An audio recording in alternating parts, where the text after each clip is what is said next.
안녕하세요. 강옥진 목사입니다. 하나님의 은혜가 우리 성도님 가정에 풍성하게 있기를 주님으로 축원드립니다.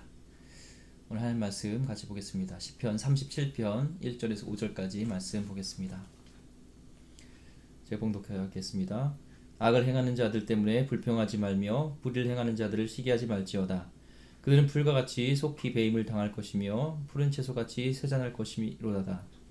여호와를 의뢰하고 선을 행하라. 땅에 머무는 동안 그의 성실을 먹을 거리로 삼을지어다. 또 여호와를 기뻐하라. 그가 내 마음의 소원을 내게 이루어 주시리로다. 내 길을 여호와께 맡기라. 그를 의지하면 그가 이루시고.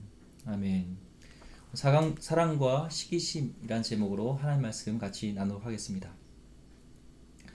한 목사님이 다른 목사님 가정과 한 3년 동안 교제를 나눴는데요.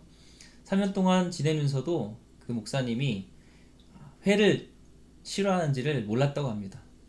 또 그 목사님 사모님께서는 또 고기를 싫어하는 것을, 육류를 싫어하는 것을 몰랐다고 합니다. 3년 동안 왜 몰랐을까요? 이 목사님 부부에서는, 가정에서는 그 목사님을 배려하면서, 그 목사님 가정을 배려해서 싫은 거를 얘기하지 않고 같이 식사를 했던 것이죠. 이 목사님에 대한 사랑, 또 배려였습니다. 저도 뭔가 시켜 먹을 때가 있죠. 그때 이제 제가 먹고 싶은 게 있지만 자녀들에게 묻습니다. 첫째 아이에게 혹시 치킨 먹을까, 피자 먹을까 하면은 저는 치킨 먹고 싶은데 피자 먹고 싶다고 할 때가 있습니다. 그러면은 피자를 시킵니다. 피자 먹자 얘기를 합니다. 배려겠죠. 그에 대한 사랑이 있기 때문에 그가 먹고 싶은 것을 저도 따라가는 것을 봅니다.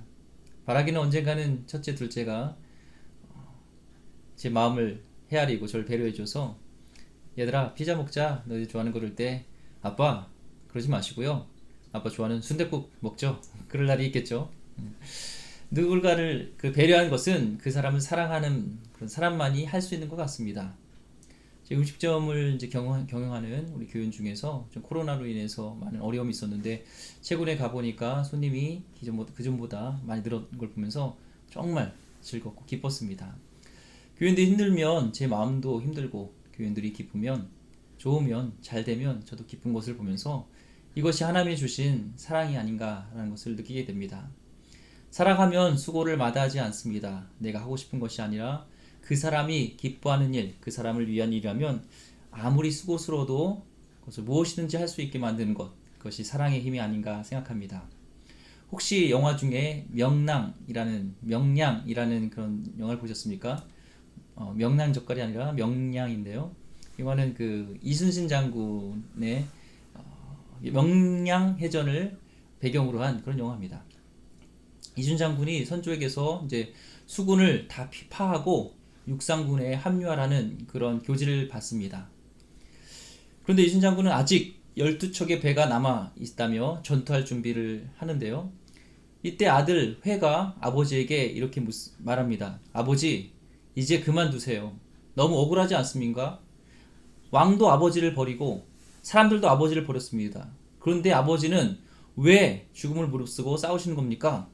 그때 이순신 장군이 정말 멋진 대답을 합니다. 무릇 장수된 자의 의리는 충을 따르는 것이고 이 충은 임금이 아니라 백성을 향해야 한다. 멋있지 않습니까? 그는 백성들을 사랑하기 때문에 도망가지 않고 전쟁에서 목숨을 다합니다.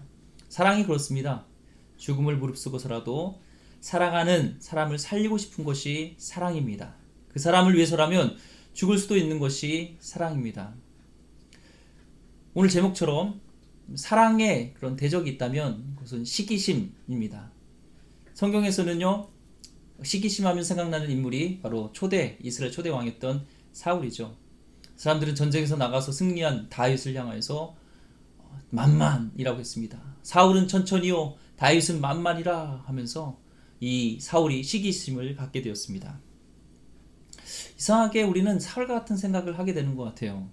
다윗이 오히려 칭송을 받게 되면 그를 세워주었던 그 부하잖아요. 다윗은요. 그때는 부하였기 때문에 사울을 더 이렇게 높여지고 또 그 영광이 같이 이렇게 나타나게 되는 것인데 자신의 부하가 잘 되면 잘된 데가 생각하지 않고 자기가 이제 사람으로부터 백성부터 버림받게 될 거라는 그런 위기감과 그걸로 인해서 바로 이 사울은 다윗에 대한 질투심을 시작하게 되죠.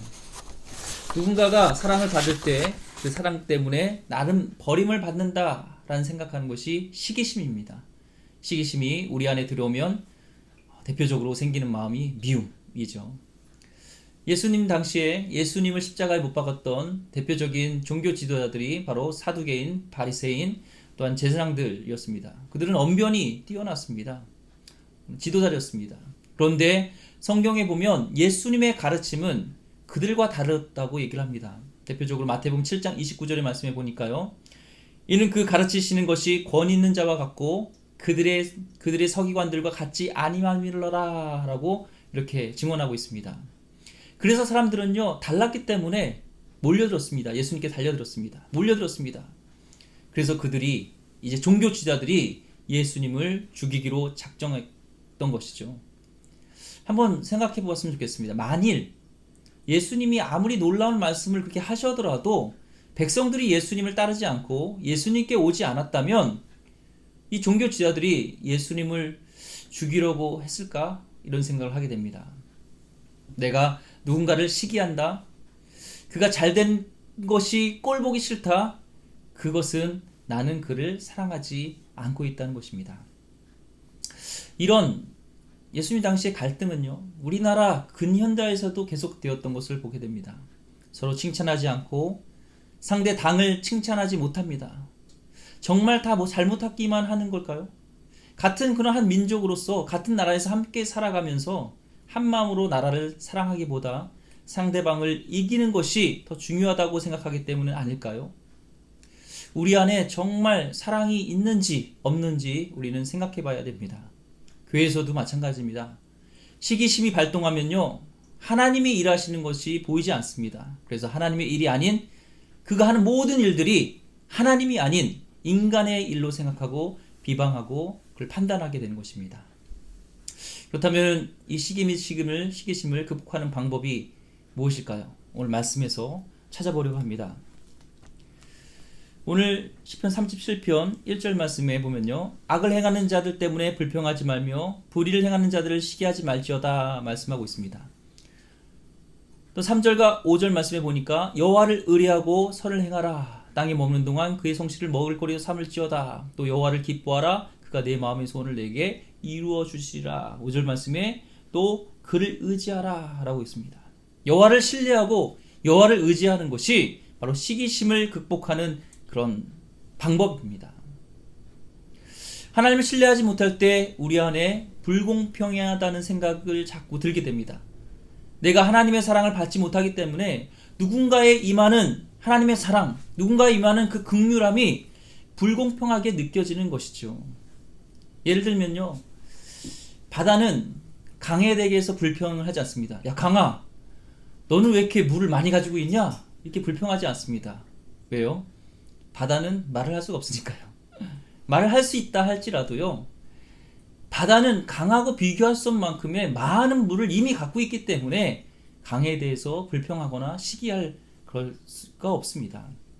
우리가 하나님께 받은 사랑이 충만하고 그것을 느낄 때 누군가에 임하는 그 사랑이요, 긍휼이요, 불공평하게 느껴지지 않게 되고 질투하지 않게 된 것입니다. 내 안에 하나님을 내가 신뢰하고 있고 주님으로 기뻐하고 있고 주님을 의지하고 있는지 우리는 돌아봐야 됩니다. 이 교육자에게 있어서는 이 설교가 참 중요하죠. 부교육자들이 설교를 잘하면 그럼 담임 목사로서 어떨까요? 솔직히 저는 좋습니다. 설교를 잘 못해서 문제지 부교육자들이 설교를 잘하고 소문이 나서 또 강사로 이렇게 청빙 받는다면 행복하죠. 물론 너무 자주 나가게 되면 저도 인간이라 질투하게 될지 모르겠습니다. 그래도 부교육자분들을 통해서 설교를 통해서 성도들이 은혜 받고 또 그들이 변화되는 것이 된다면 참 기쁠 것 같습니다. 왜냐하면 기름교회 주인은요 하나님이시고 각자 주신 그 달란트대로 은사대로 사역하는 것이 맞기 때문에 그렇습니다. 김병광 목사님이 쓰신 그래 사랑이 먼저다 라는 책을 보니까 그 목사님의 솔직한 고백이 나오더라고요.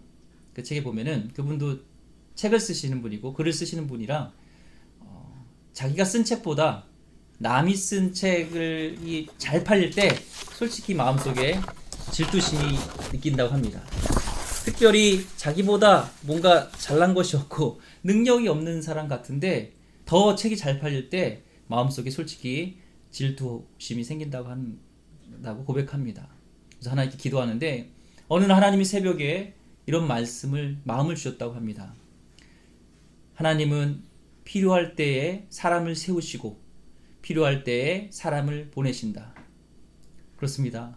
내가 그 자리에 서지 못한 것은 아직 내가 준비가 되지 않은 것이고 누군가 그 자리에 있다면 하나님의 필요에 서 그 사람을 보내신 것이라는 마음을 주셨다는 것이죠. 마태복음 20장에 보면요. 천국의 비유가 나옵니다.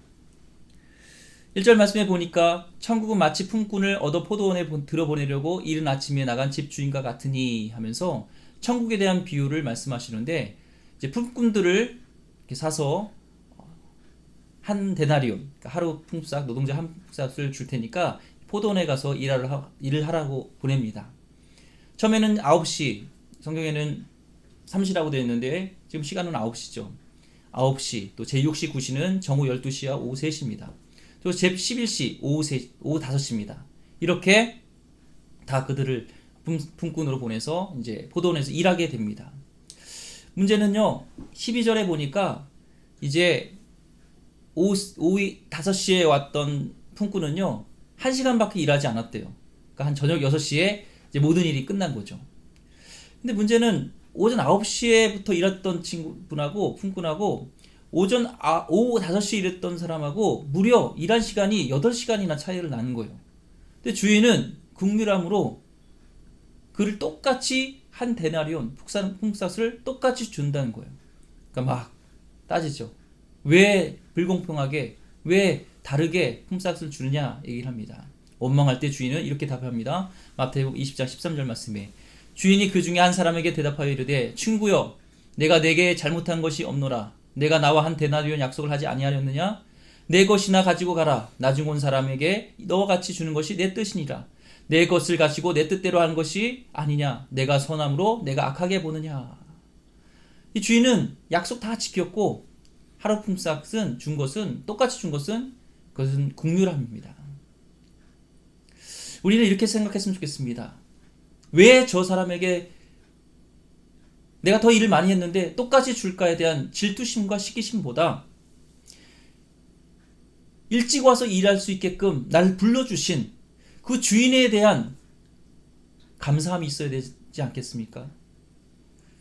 주인이 나를 불러주지 않았다면 난 일할 수 없는 사람이었는데 하나님이 우리를 불러주시고 하나님이 우리를 구원하지 않았으면 우리는 사역할 수도 없고 이렇게 주님께 나갈 수 없는 존재라는 것을 안다면 남이 잘 되는 것, 성도들이 잘 되는 것 이런 것에 대해서 우리는 시기하지 않게 될 줄 믿습니다. 더 나가서요. 오후 5시에 온 사람이 내가 사랑하는 자녀, 내가 사랑하는 가족, 내가 사랑하는 남편, 아내라면 불공평 마음이 생기지 않을 겁니다. 억울한 마음이 생기지 않고 오히려 더 감사하고 같이 즐거워하고 기뻐할 수 있을 것입니다. 그래서 천국의 비유를 말씀하셨는데 이것이 하나님 나라입니다. 하나님 나라는 먼저는 하나님을 신뢰하면서 날 불러주신 것에 대한 비교가 아니라 하나님에 대한 사랑을 먼저 내가 경험한 것들에 대해서 더 기뻐하고 내가 진심으로 하나님의 사랑 안에 머물고 있는지 이것을 확인해야 됩니다. 그리고 한 영혼을 정말 형제와 같이 주님의 사랑으로 그를 사랑할 때 그가 잘 되는 것이 나의 기쁨이 되줄 수 있고 우리는 그곳에 하나님 나라가 임하게 될 줄 믿습니다. 우리 기름교회, 또 우리 한국교회 그런 하나님 나라가 임하기를 주의 이름으로 축원드립니다. 기도하겠습니다. 하나님, 우리 안에 주님이 주시는 넘치는 사랑이 있길 원합니다. 정말 주님이 우리를 죽기까지 사랑하셨던 것처럼 우리도 사랑하는 마음으로 한 영혼을 품을 수 있게 하여 주시옵소서. 살아가면서 정말 사울과 같이 그런 시기심을 갖게 될 때가 있습니다. 그럴 때 우리가 주님을 의뢰하길 원하고 주님이 나를 부르셨고 나를 구원하셨다는 그 놀라운 사랑을 우리가 다시 한번 묵상하게 하여 주시옵소서. 감사하며 예수 그리스도 이름으로 기도드립니다. 아멘.